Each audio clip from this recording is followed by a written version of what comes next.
Okay, here we have a Mustang. It's a 2002 with a 3.8 liter engine, and as you can hear, we have a no start. Alright, so I'm going to show you a couple of things we're going to do just to check to make sure what's wrong with it, and then we'll go from there. Obviously, the first thing you're going to do is put the battery charger on it because it came in, the battery was stone dead, so we charged the battery up. Next thing we're going to do is we're going to check for spark. What we're going to do is we're going to pull off one of the spark plug wires, and we're going to check and see if we have spark go into the plugs. So let's do that, and we'll see how it goes.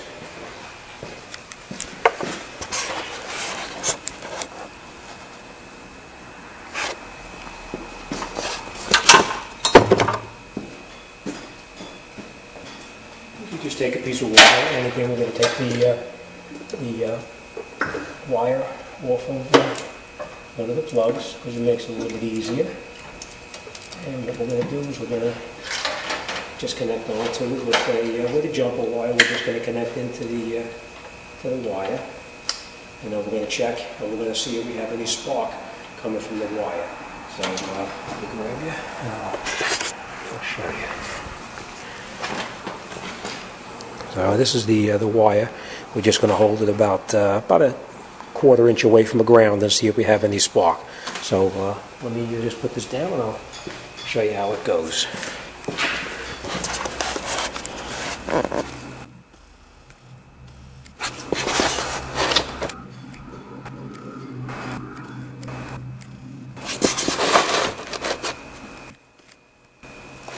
Okay, here we go. Let's see if we have any spark. And what we're going to do is we're going to take the wire and hold it.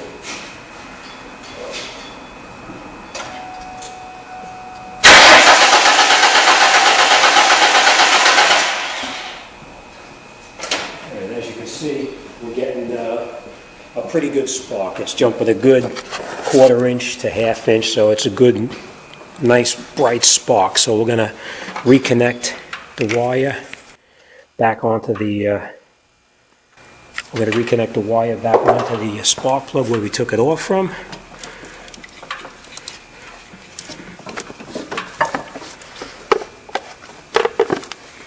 All right, next thing we're going to check is we're going to check to see if we have fuel pressure. Okay, next thing we're going to do is we know we have a good spark, so we're going to actually check to see if we have any fuel pressure. And the way you do that is there's a little valve over here. It's a Schrader valve. You just take this cap off of here. You want to be real careful because you're dealing with fuel now. So what you want to do is you want to take a rag, stick a rag down underneath the Schrader valve, and you just take a screwdriver and you push the valve in and see if you have any fuel pressure. And we have no fuel pressure at all. So let me just go inside and cycle the key 2 or 3 times to see if we could build up any fuel pressure. So we just turn the key on. Let it stay on for a couple seconds because the pump should run for about 5 seconds. Shut it off. Turn it back on again. Let it run for a couple of seconds. I don't even hear the pump running, so I'm not sure if it even is. And we'll try pressing the Schrader valve in one more time. Okay, we have no fuel pressure in the line whatsoever. So now we know there's no fuel pressure. Now we need to check a few more things to see what's going on. We want to check one of the injectors and see if we have injection pulse. So I'll show you how we're going to do that next. Okay, what you want to do is you want to get to an injector, and we want to unplug the electrical connector off of the injector. This is the injector right down here. So what we're going to do is we're going to unplug the electrical connector off the injector, and we're going to use a thing called a Noid light just to see if there's any injection pulse.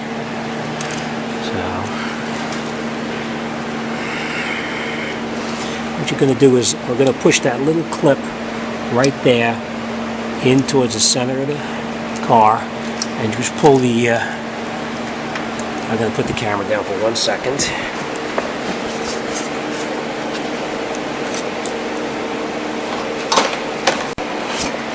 Okay, sorry about that, but I couldn't do it with just one hand. Now that you have the injector unplugged, which is down inside here, I have the plug off of the injector. We're going to take a piece called a Noid light, and the Noid light is going to be plugged into the injector, and we're going to see if it pulses while we crank the engine, and then we know if we have injection pulse. So you just take it and you plug it in.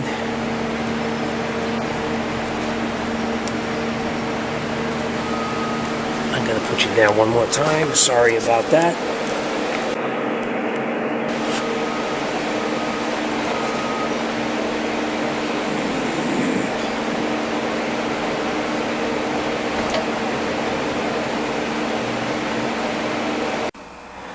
Okay, so now let me go inside, and I'm going to crank it. And if everything is working properly with the injector pulse, this light should start to blink. So let's see how that goes, and we'll go from there.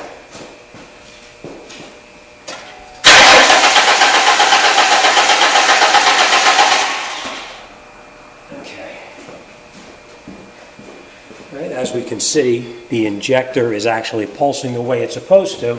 So now what we'll do is we're just going to we'll disconnect the light.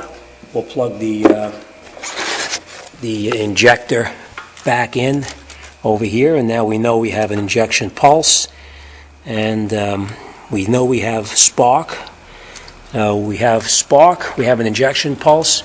Now we're going to just give it a little shot of ether in the front snorkel tube here, and it should fire up for a moment, and then when the starting fluid burns out, it'll die out. So let's just give that a shot, and we'll go from there.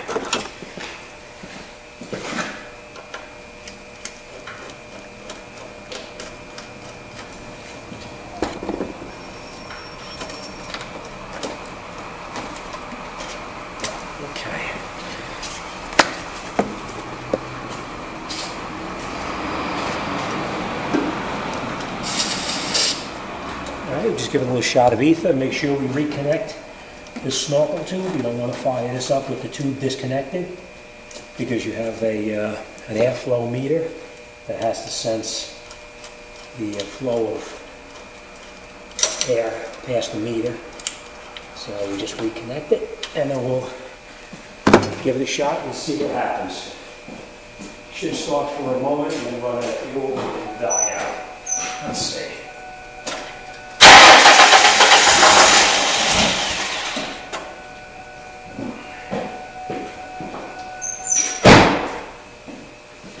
Now we know it does run when we give it a little shot of ether. Next thing we're going to do is we're going to go on the computer, and we're going to take a look down at the wiring harness to the fuel pump, and we're going to check to see if we have power down to the pump. So let me get that wiring diagram up, and we'll check that out. Okay, I just printed off of the computer the schematic for the fuel pump plug in the back, and as we can see, pin number 6 is supposed to have fuel pump power. So let me unplug the harness, and we'll check to see if we have power there. And just so you know, the plug is right underneath the back of the fuel tank here. And there's a little pin. You just push that pin in, and you can pull it apart. I'm just going to put this down for a second so I can unplug it.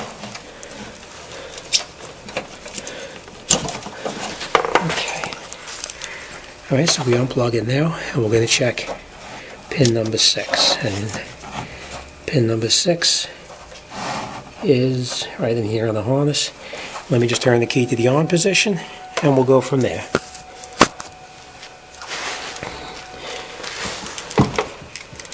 Okay. Key is on, and pin number 6 should be right here.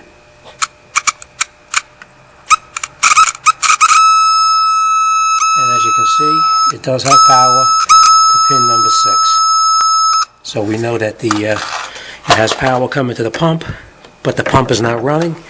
So the next thing we're going to do is we're going to drain the fuel tank, and we're going to pull it out of the car, and the pump itself is most likely the cause. So let me get started, and we'll get right back to it. Okay, now that we got the car up on the lift, we're going to disconnect everything on the tank and remove it from the car. What we're going to do is we're going to disconnect obviously the fuel tank is drained out. I siphoned that out already. That's empty. We're going to disconnect the filler neck. We got to take out this bolt right here. We got to disconnect these hoses here and here. In the back of the car here, unplug the electrical connector. Around on the other side right here, we're going to disconnect these hoses right here. And then we're going to go in the back underneath here. And we're going to disconnect this hose here. And then we're going to lift the jack up underneath the bottom of the tank itself. And then we're going to loosen up this bolt here and take the strap down. And loosen up this bolt and take that strap down. So let me get started on that and I'll show you how it goes. Alright, just want to mention this to you real quickly. Before you unbolt this, you won't be able to pull the filler neck out of the fuel tank itself. But once you unbolt this here and you unbolt everything else, we're going to lower the tank down just a little bit and then we're going to slide the tank out of the filler neck right here. So I'll show you how it goes. Okay, now that we have everything disconnected, we disconnected the hoses from the filler.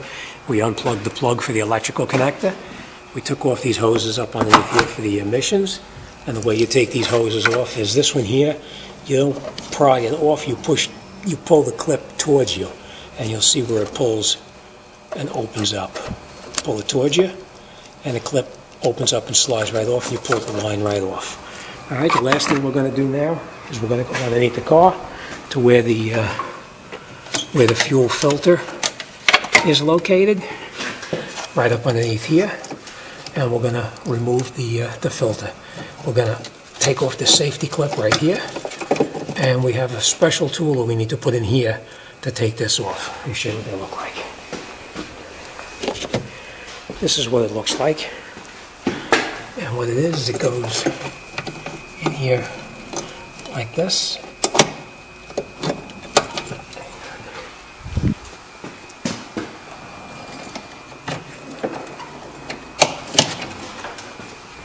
Okay, we have a special tool to get in there, and you can either use this type of a clip to get in there to take it off, or in this case I'm going to use this one here because it's a little bit shallower. And what you do is once you have your clip off underneath here, you put this over the top like this, you push it in this way here, pull this direction here, releases the spring, and you take this and pull it off. I'm going to put the camera down so I can do that. I need two hands. What I always do is after I disconnect that line, I always stick a little cap over the top of it so I'm not dripping fuel all over the ground. Alright, so now we're just going to take out the bolts underneath here on the fuel tank. This one and this one, and the one up in the front, and then we're going to slowly lower the gas tank down out of the car. So let's do that and then we'll get right back. Okay, once you have the tank out of the car, you want to unbolt the top of the tank. The float assembly comes right out. Unbolt this. Oh, let me just show you this too. This line was actually on there, and you take that line off the same way that we did the previous one with the tool. Remember, we put that tool in here like this, put it on like that, and pulled it off. All right. Then we unbolt this, and then we're going to replace it with the whole new complete assembly. So let's put that in there. We'll bolt it back up, and then we're going to put it back in the car. So let's get started. One word of advice: I know everybody is pretty careful with gasoline, but you want to be extra careful. If you're doing this job indoors in the wintertime and you have your heat running, you want to make sure your heat turns off, because the worst thing that can happen is you build up all these fumes, your heat turns on, you'll get a spark and you'll get an explosion. So make sure you turn your heat off. I always have my compressor door closed so that there's no possibility of a spark from the compressor either.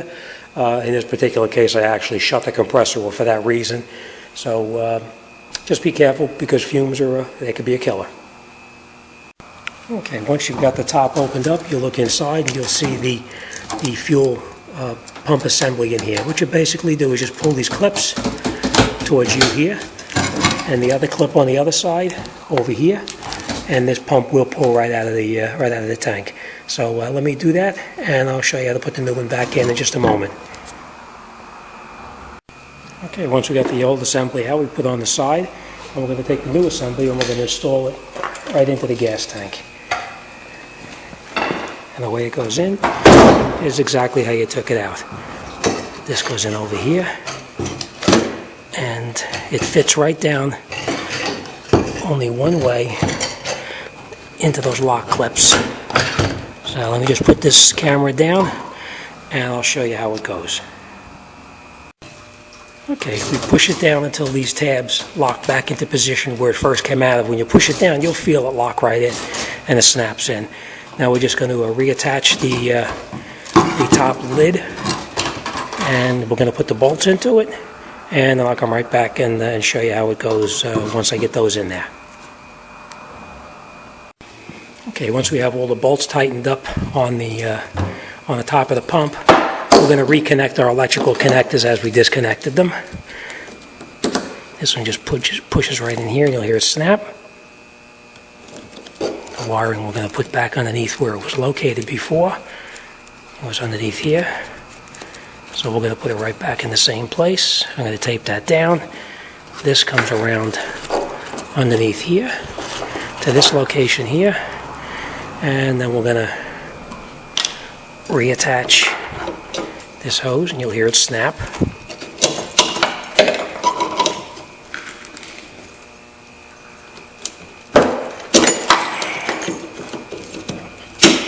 Right, snaps in, and then we put our lock clip back on it to hold it in place, like that.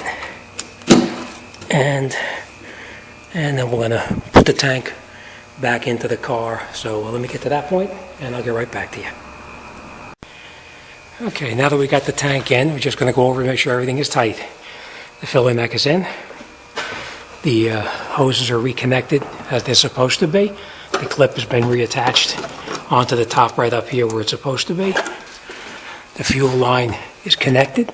The clip is on right here as it's supposed to be, the safety clip. Underneath the bottom here, this hose is connected back on. You push it in until you hear it snap. That's for the emission control. And last but not least, these two are connected on over here. These were, these two hoses here have been reconnected and the clip locked back in place. The bolts are tight here, and here, and here. Last thing we're going to do is we're going to reconnect this. We're going to put it right back into this spot right here. And then we're going to lower it down and start it up. Alright, now that we got the car on the ground, let's see how everything goes. If everything goes well, we should hear the fuel pump like buzzing.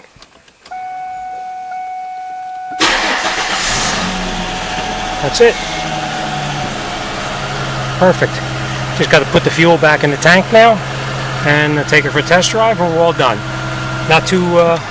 Not too bad when you know what you're doing. See you on the next one. Thanks for watching.